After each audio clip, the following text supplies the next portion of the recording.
First King chapter 15, verse 1. Abijam began to rule over Judah in the 18 years of the Jeroboam's reign in the Israel. He reigned in Jerusalem 3 years. His mother was Maacah, the daughter of the Absalom. He committed the same sins as his father before him, and his heart was not right with the Lord his God, as the heart of his ancestor David had been. But for David's sake, the Lord his God allowed his dynasty to continue, and he gave Abijam a son to rule after him in Jerusalem. For David had done what was pleasing in the Lord's sight and had obeyed the Lord's commands throughout his life, except in the affair concerning Uriah the Hittite. There was war between Abijam after Jeroboam throughout Abijam's reign. The rest of the event in Abijam's reign and all his deeds are recorded in the book of the history of the kings of Judah. There was constant war between Abijam and Jeroboam. When Abijam died, he was buried in the city of David. His son Asa became the next king. Asa ruled in Judah.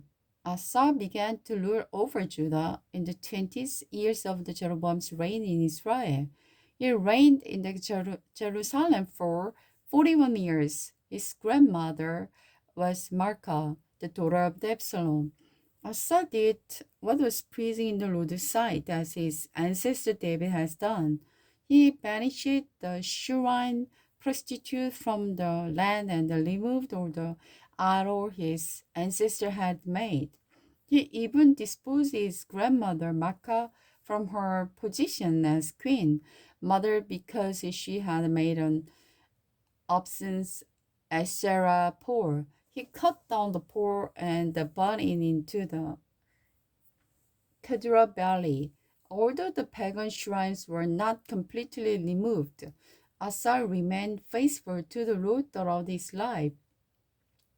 He brought into the temple of the Lord and silver, gold, and utensils that he and his father had dedicated. There was constant war between King Asa of the Judah and King Baasha of Israel. King Baasha of Israel invaded Judah and fortified Ramah in the order to prevent anyone from entering or leaving King Asa's territory in Judah. Asa responded by the taking all the silver and gold that they left in the treasure of the Lord's temple and the royal palace. He sent it with some of his officers to the Behadad, son of the Tabarimons, and the grandsons of the Herijon, the king of Aram, who was ruling in the Damascus along with his message. Let us renew the treaty that existed between your father and my father. See, I am sending you a gift of silver and gold. Break your treaty with King Baasha of the Israel, so that we will leave me alone. Ben-Hadad agreed to King Asa's request and sent his armies to attack Israel.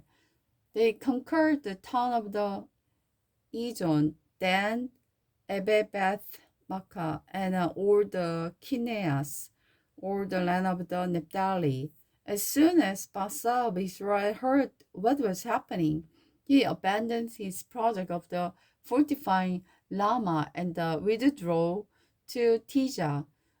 Then King Asa sent an order throughout Judah requiring everyone without the exception, helping to carry away the building stones and timber that Baasha had been using to fortify the Ramah.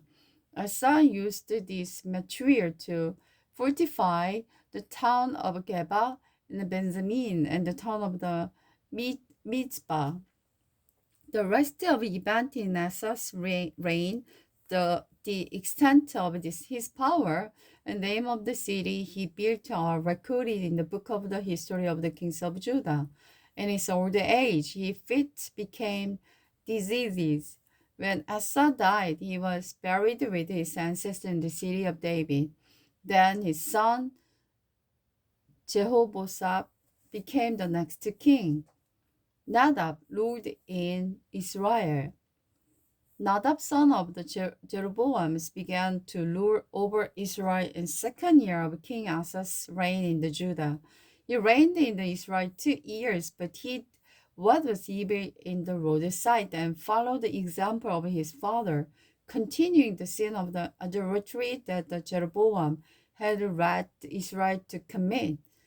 Then Baasa, son of the Ahida, from the tribe of the Issachar, plotting against Nadab and designated him while he and his Israelite army were laying siege to the Philistines over Gibeathon.